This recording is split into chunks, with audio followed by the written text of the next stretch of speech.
This was an absolutely insane final, but real quick, can we just give a round of applause to the hardworking animators for the amount of effort that they put in just this episode?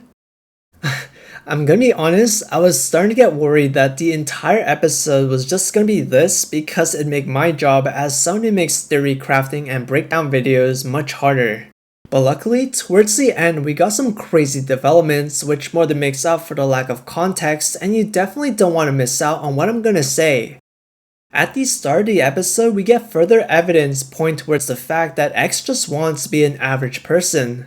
Whether or not he allows himself to indulge in a life of normalcy is another question, which I'll be explaining at a later point.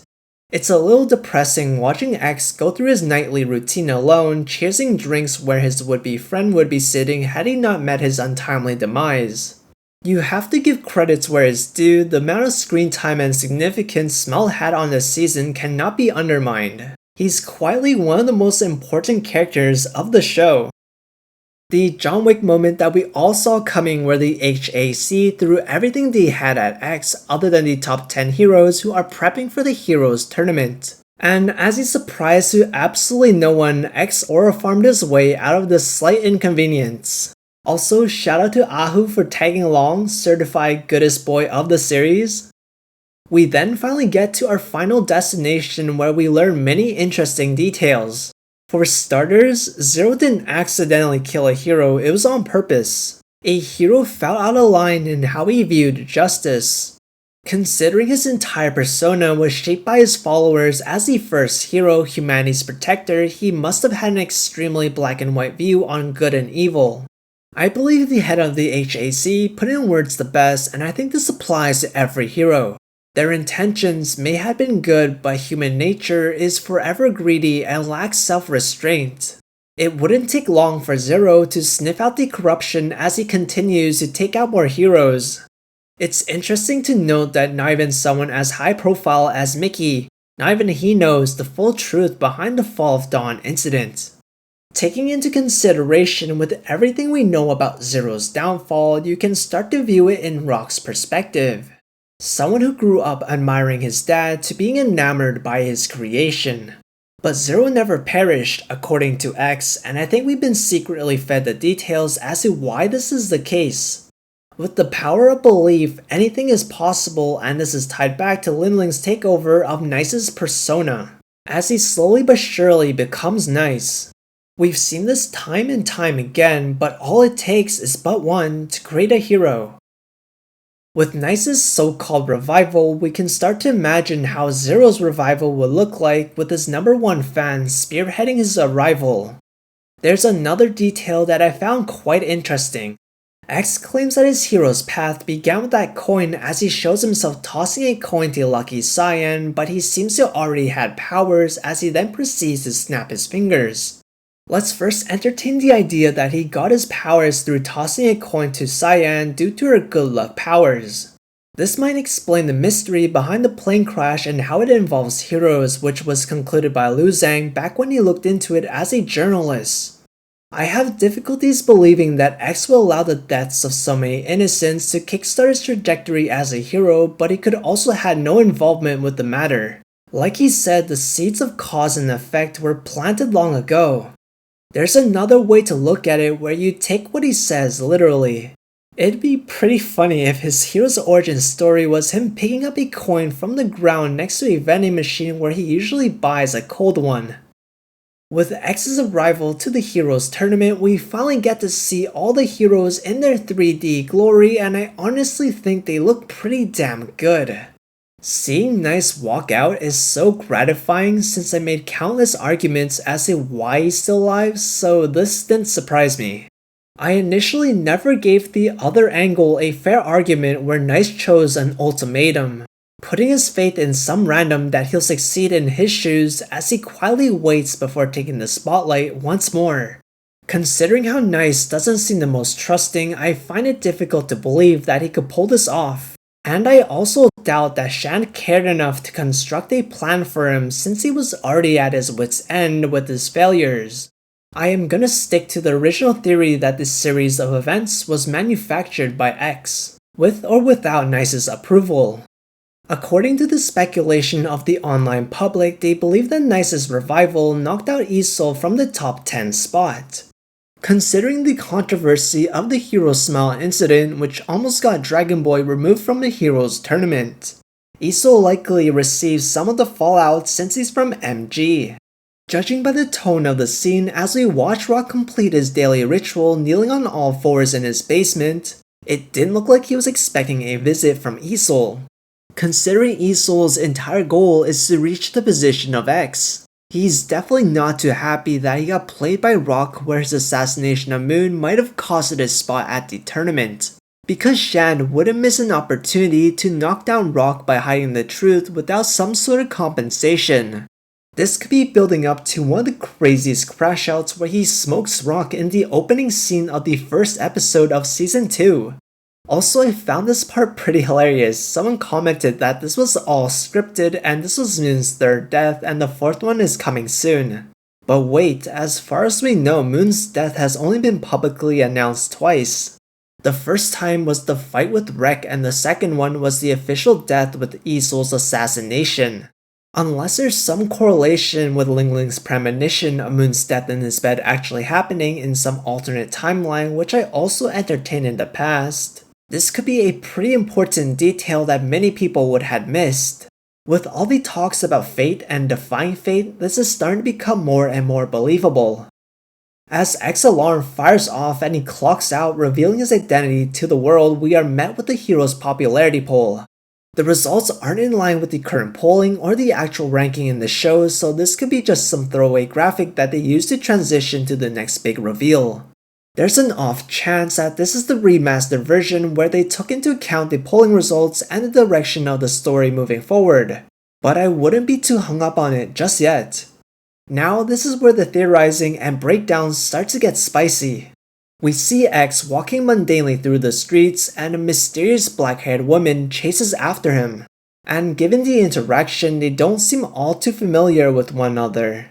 It looks more like she convinced him to let her do card divinations on him as they sit down for some drinks, her treat of course, taking into consideration that her cup is still full and X is almost done with his. Their relationship looks something along the lines of coworkers or acquaintances at best. Now back to the tarot cards. These are specifically used for fortune telling and this is a crucial detail. X talks a lot about history, changing history, fate, defying fate. Seems to me that tarot cards falls right in line with all those terms. The divination that X received was the Fool and the Chariot. This combination signifies new beginnings and progress, and the courage to take risk, make changes, and embark on a new adventure. Remember when I said that although X wanted to live a normal life, he can't because his fate is already sealed and he seems to have already given up, believing that his seed has been planted long ago.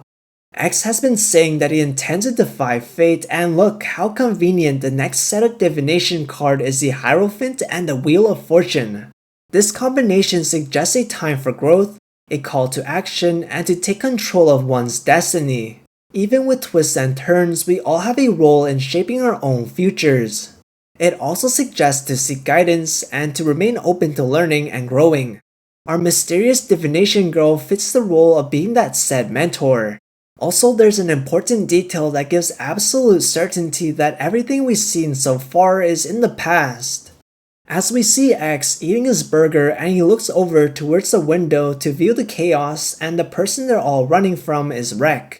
This brings us back to the data that Mickey found on X where he previously had a confrontation with Rek. It's a little strange that Rek would operate on his own since all his stunts are staged with the intent to boost Nice's trust values. Perhaps this is another time where X altered the timeline where he steps in and interrupts one of their performances? This next reveal got me pretty hyped. We finally get to see 9, who's labeled as a rebellious hero. Someone who goes against the HAC mold and suspected partner of X. He's introduced with the Devil's Tarot card, which signifies breaking free from your restraints and to strive to be passionate, ambitious, and to be yourself. This is how I see this short sequence playing out in real time. X obtains his powers through finding the said coin that began his hero's path. The mysterious girl who I suspect to be one of his coworkers saw something in X through her powers of divination, and she enticed X with a beverage, and considering his persona, he definitely falls for the bait. She reads his divination and they both learn of his destiny in real time.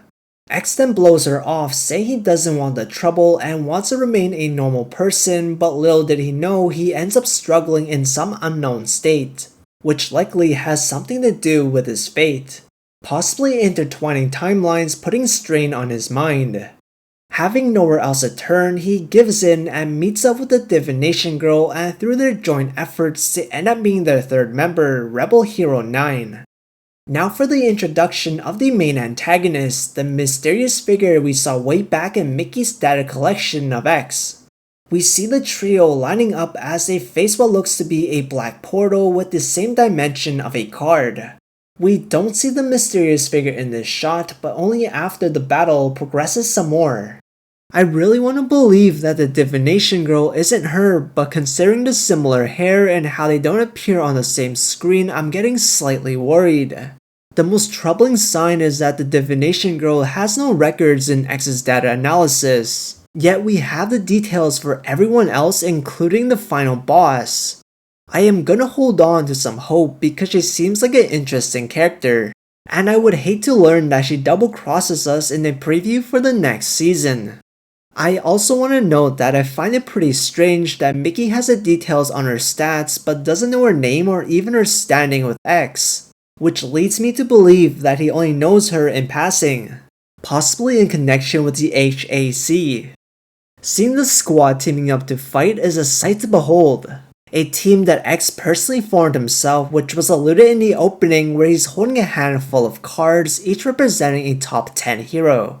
I suspect that the final boss is likely the mastermind behind the HAC, which kinda makes some sense since you can't exactly have a governing body without the ability to push a weight around. I highly doubt that they depend entirely on the hero companies, even if that's the narrative being pushed right now. I never had trust these large corporations that say they do things for the good of the public. The Hero Tower is also extremely suspicious, and I doubt its creation was just a cliche for a Heroes League. It must have some dark implications that we just don't know yet. The heads of the HAC may very well be influenced and are created by the aliens that we still have zero information on. This is just my guess, but the entire first season's focus on the corruption found in hero companies is just a misdirect to later introduce the real opposing force, and that's the HAC. There's so many moving parts and characters being introduced that it's starting to get overwhelming. But in Lee Hao-lin I trust. He has a track record of constructing the craziest plotlines with ton of moving parts that come together all in the end. My journey covering 2B Hero X's first season now has come to an end, but it doesn't mean I'm gonna stop making content. I plan to cover the news of the second season, along with his other works such as Link Click, which is also an amazing series as well that doesn't get enough love. I appreciate everyone coming back each week, and like always, I'll see you in the next one.